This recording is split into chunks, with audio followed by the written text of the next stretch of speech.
My name is Gary White. I'm the founder of High Definition Coaching, and I welcome you to join me in a unifying conversation. You know, today more than ever, we need to be active in unifying conversations. Unity is forged through empathy. It's sustained by selflessness. It's seen through our service to others, and it really begins with the influencers. And that's why we need to be having these conversations. Now let's get started. Hello, everyone. This is Gary White with another episode of the podcast, Unifying Conversations. I really appreciate you being with us today. And with me, I have my friend, a mentor in many ways, Denise Watts Wilson. Denise and I met as a part of the John Maxwell team, and she is just an absolute delight. And Denise, won't you just take just a minute, welcome, and take just a minute and tell all the listeners a little bit about yourself. Oh, thank you, Gary, and thank you for this opportunity to speak into your audience and to hopefully add value and be a blessing as God would have it be. I am Denise Watts Wilson. I live right now outside of Louisville, Kentucky, one of the hotbeds of our chaos right now. Yeah. But I'm also just far enough away that I live in a little community where things are different. And I'm privileged to have served. I'm a retired teacher. I am still a substitute teacher because I really don't want to stay away from the kids. I like seeing the children. I'm a minister of the gospel, ordained Baptist, licensed Methodist, and I'm a world changer. That's the latest ministry God has developed for me. I get the privilege of working with young people to help them change the world, not the WORLD, but the whirl as in the whirlwind, that constant sense of spinning around and accomplishing nothing, to help them learn how to stop the whirl and turn it into a world where we can function and be who we're meant to be. I'm also the proud mom. I can't ever forget, I'm proud mom of Greg and Grandma Grayson. They light my world. Yeah. That's awesome. That's awesome, Denise. You know, Denise, you and I first met. I noticed you more than you noticed me. I was coming down the escalator, and there was lots of people in front of me, and you were down there giving away hugs as people were headed to the conference. And so I caught you with my eye, and I noticed. I thought, who's this woman giving hugs to everybody? And I said, well, you know, I'm a hugger too, so we'll just hug and say good morning. But you were there every morning. We were there for several days, and you were there every morning. And I remember one time, Denise, I was in a hurry, and so I didn't take the escalator. I took the steps, and so the steps, you know, they're about 10 or 15 yards to the side of the escalator, and you caught me out of the corner of your eye, and you would not let me pass without giving me a hug. I've never forgotten that. Thank you. Never forgotten that. So, Denise, you know, we're all where we are in life because of some kind of influence. You know, our decisions that we make are typically led by some kind of influence. So I'm interested, Denise, who's had the greatest influence in your life and why? Wow. Gary, I am the photo child for that old African proverb that says, it takes a village. I was privileged to grow up with my mother and my father and my two older sisters, all in one little family. But it was through Bethany Baptist Church of Brooklyn that God sent the people who really started making the difference. The person who saw that I could sing, and there wasn't a children's choir, so she started a children's choir, so there would be a place where I and other children like me could sing. Or my adopted aunts from other churches, because we fellowshipped churches fellowship together, and I got adopted by people and they just loved on me. My Aunt Belle, my godmother Belle, also an adopted godmother. Um, of course, my father was that anchor, that rock. He is the one that took me into that larger world as I followed him from week to week. And what I learned from all of those people was an overwhelming sense of love, just love. Um, Whatever it happened to look like on a given day, I was cared for. I was safe. I, I had no idea how blessed I was to grow up safe as a female in America. I thought that was normal. And my heart bleeds to realize how many of my sisters don't have that pleasant memory. But I was taught excellence. When you do something, you do it well. Nana was another adopted person who, if I were going to give a speech at church, she'd have us over to dinner and she'd practice those speeches with us until she knew that we knew them from the heart and could deliver them. So I'm the product of a village for which I am very grateful. You know, you talk about being surrounded by love, Denise, and uh, being surrounded by excellence, and that's something that I have seen in you in our time together as we've known each other for the past few years. And you and I have worked on some projects, still working on some projects together.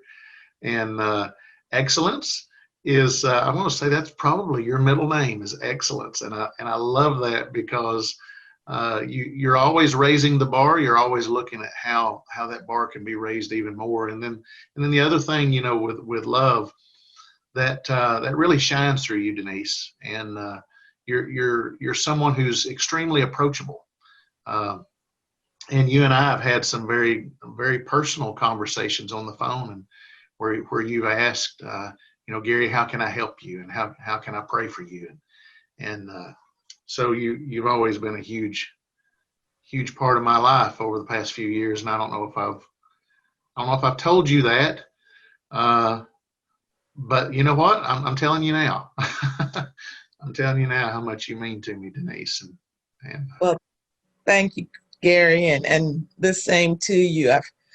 I love how you and all the people I work with on the team, but you certainly have.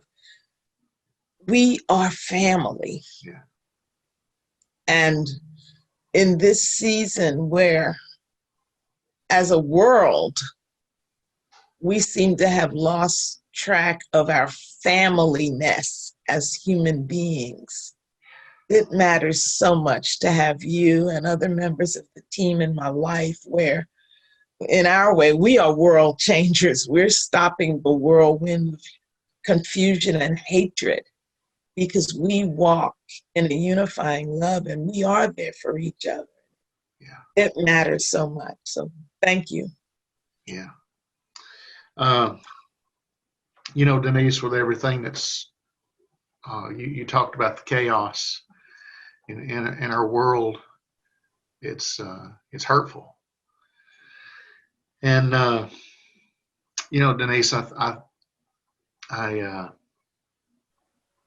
I just want to ask you this. Uh, what your experience has been. I think there's probably too many times that maybe we don't ask the questions like this. What has your experience been, Denise, with inequality, with racism, with prejudice? Um, I'm just curious because I think it's going to not only help me, but it's going to help others um, to be more empathetic. And maybe these are just questions that we're not asking, so I want to ask it now. What's been your experience? Well, thank you, Gary.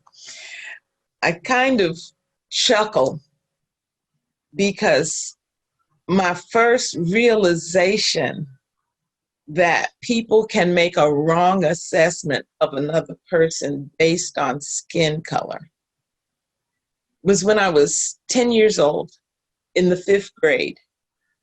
I had chosen actually to leave my neighborhood school and be bused across town for personal reasons, really. Wasn't really racial.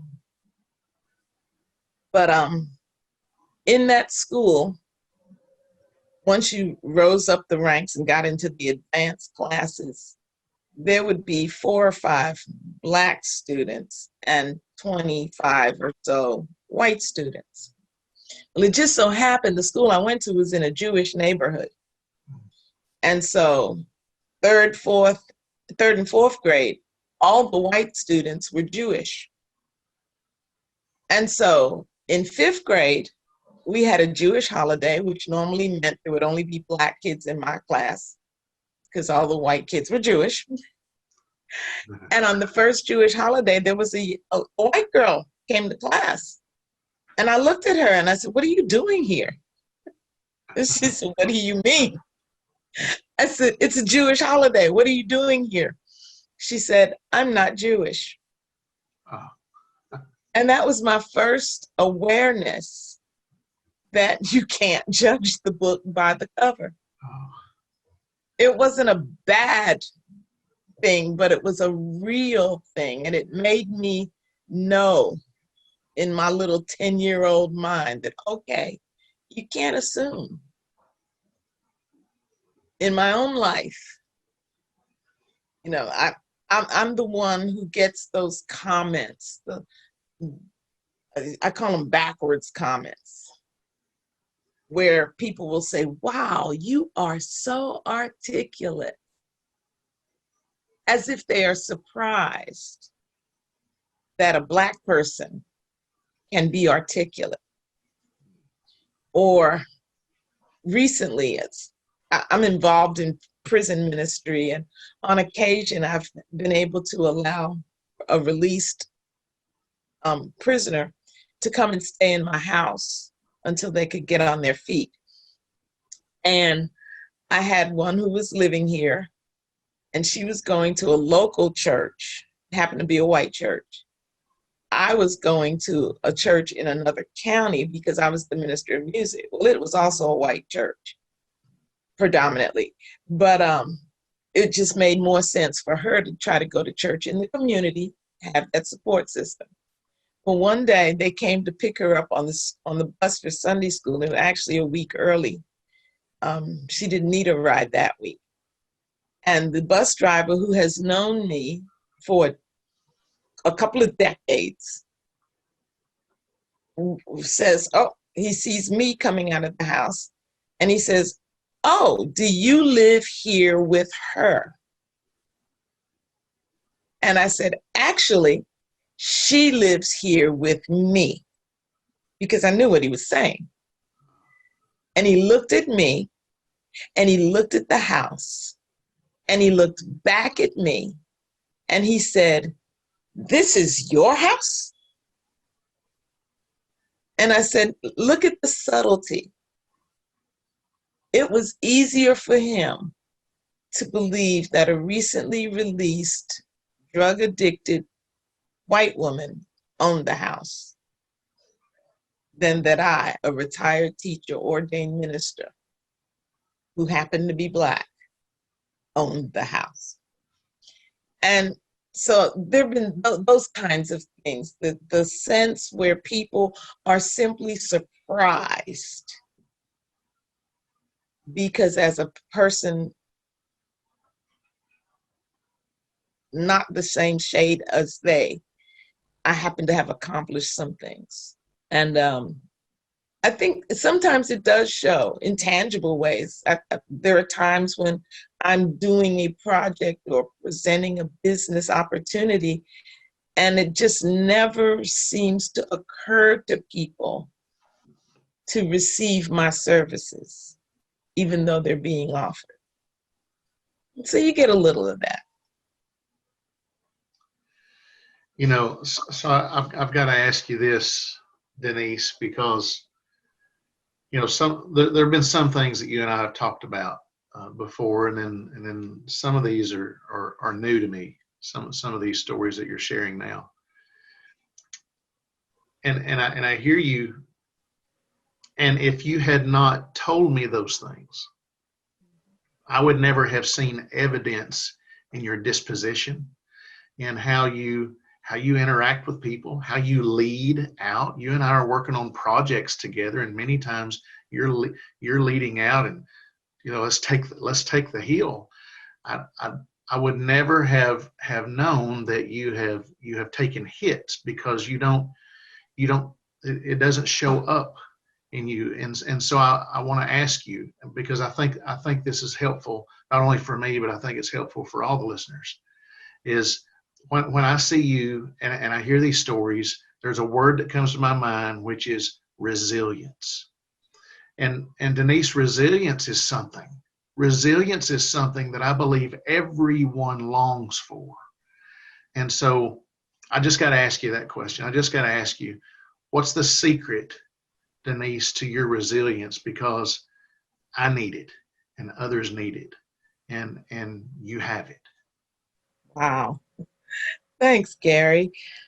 What is the secret? The secret to coming back. I remember when Bonnie told the story at our training that year of the quicker getter upper, that she was able, the skier who was able to win the competition, 2 skiers fell, but one got up quicker and went on to win. That's sort of what it is. We grew up in a family, even as children, and it still kind of just comes out of us when your child starts walking and they fall down. We don't go, "Oh my gosh, are you hurt?" We just go, jump up, Yeah. And you make it a game. You fell, jump up. And that sense of jump up. I tell people, my skin color is not a problem.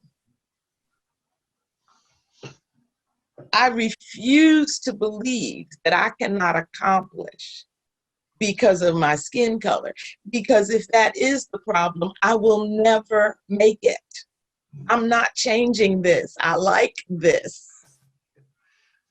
So what is the problem? The problem is I want to make it a problem. I want to believe that it really matters how you see me, instead of understanding that what matters is how I see me. And if I can understand, I am created in the image of God. I am fearfully, wonderfully, and uniquely made. There is nobody on this planet exactly like me. And the reason I'm here is to be me. Whatever everybody else wants to do with that is their choice. But I'm here to be me. And so when and in part of being me, I'm here to love you, because you are uniquely made and fearful and wonderful and in the image of God. And you are here because there's something you bring to this planet that no one else does. That perspective of life allows me, I can disagree with the person and still love the person. And go back home and say, was I really supposed to learn something from that conversation and not just give something to that conversation? So it's who I am in God and through Christ. That just, he didn't come down from the cross. Why am I trying to come off of my little tiny cross? Wow. Take it. Use it, build it up. It was because Christ died that he could resurrect. And so if we are going to make it in this world, we have to die to that sense that I'm the only one who matters. And I need to have an easy path. And I need to get, and I.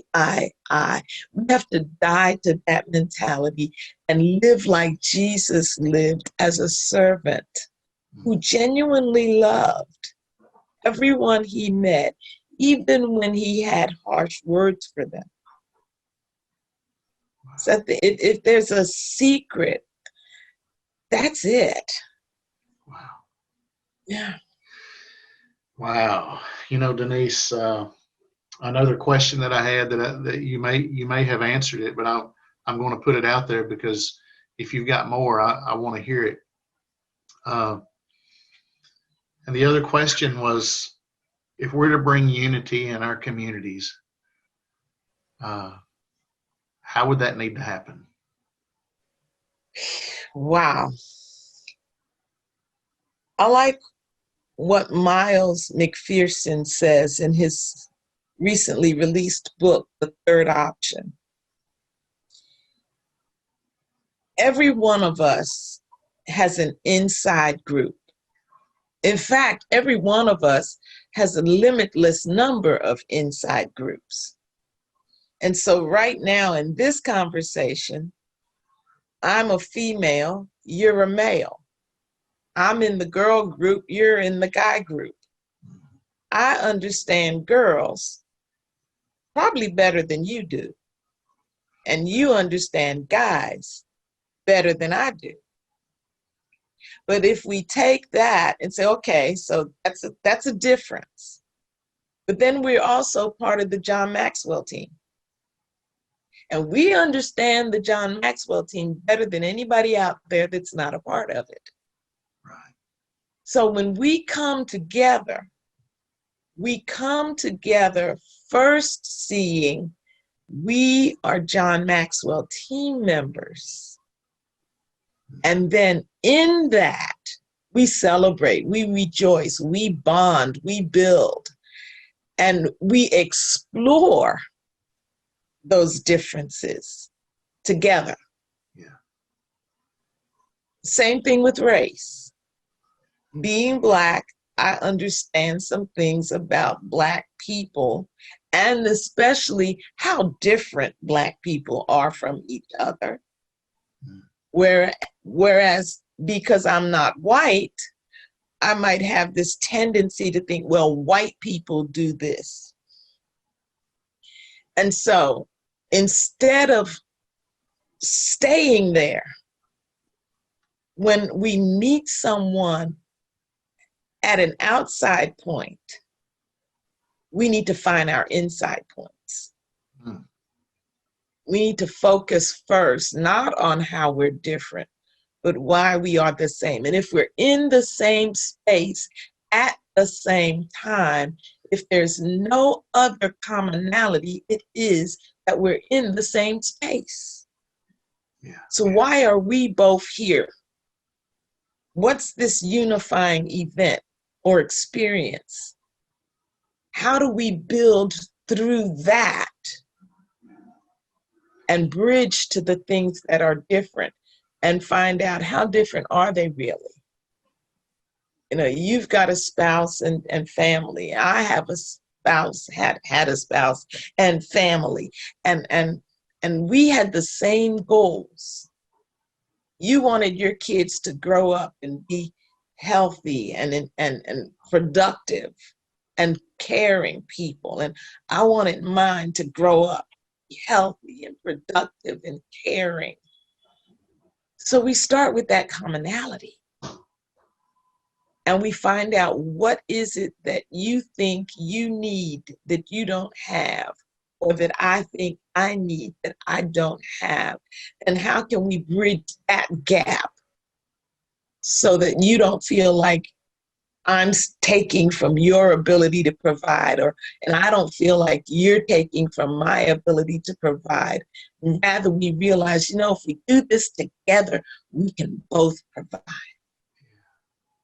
I think it's that spirit of abundance versus the spirit of lack. Yeah. It's as if it's presented in these current times of turmoil that I don't have because you have. And in order for me to have, you have to lose some of what you have. That's not true. Right. God created this universe in abundance. And so what we need to do is lock arms and say, well, okay, what do you know about acquiring that I need to learn? And how can I start acquiring? Not from you, but with your knowledge, perhaps. And you can do the same with me as we partner. Yeah. That's good. You know, Denise, our time together is coming to a close, and um, I wonder if you would share with the listeners how they could get a hold of you. Listen, this has been amazing, and I want to tell all of you listening, this is just a sample of what you get when you're working with Denise. When Denise has the opportunity to speak into your life, to speak into your business, holy moly, this is just a sample. So Denise, tell the listeners how they could reach you and how they could work with you. Well, thank you, Gary. The simplest way, obviously, is text and telephone. I'm one of those, I only have a cell phone, people. And so 502-299-4101. You can text me or call me. My email, my simplest email is, yes, DWATTSWILSON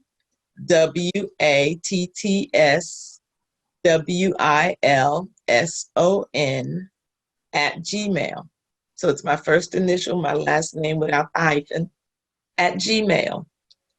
And I do answer emails. I do answer phone calls. And also, of course, I'm on Facebook as Denise Watts Wilson. So you can find me through Messenger.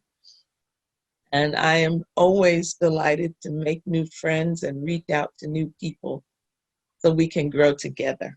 Right on. You know, Denise, our mentor, John Maxwell, I'll say this in closing. He says, leaders see more than others see, and they see before others see. And Denise, you're a true leader.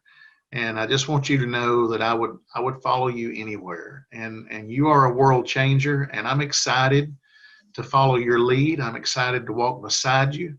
I'm excited to collaborate with you and be a part of that world change movement as well. And thank you, Denise, so much for being on here. Stay on, Denise. I'll let everybody go, and then you and I'll circle up and talk for just a minute. Thank you all for being a part of this episode. We've got more of these coming, and Denise and I would like to ask you, and we would like to challenge you to go have unifying conversations. Someone who's different from you, and just have the conversations with them so you can learn a little bit more about them, give them the opportunity to learn a little bit more about you, and together we can make unity a reality in our communities. God bless everyone. Hey, thanks for joining us today. If you would like to know how you can have your own unifying conversations, or if you would like to contact us for more information about high definition coaching, we can be contacted at Gary@highdefinitioncoaching.com, Gary@highdefinitioncoaching.com. I hope you have a unified day, and we'll see you next time.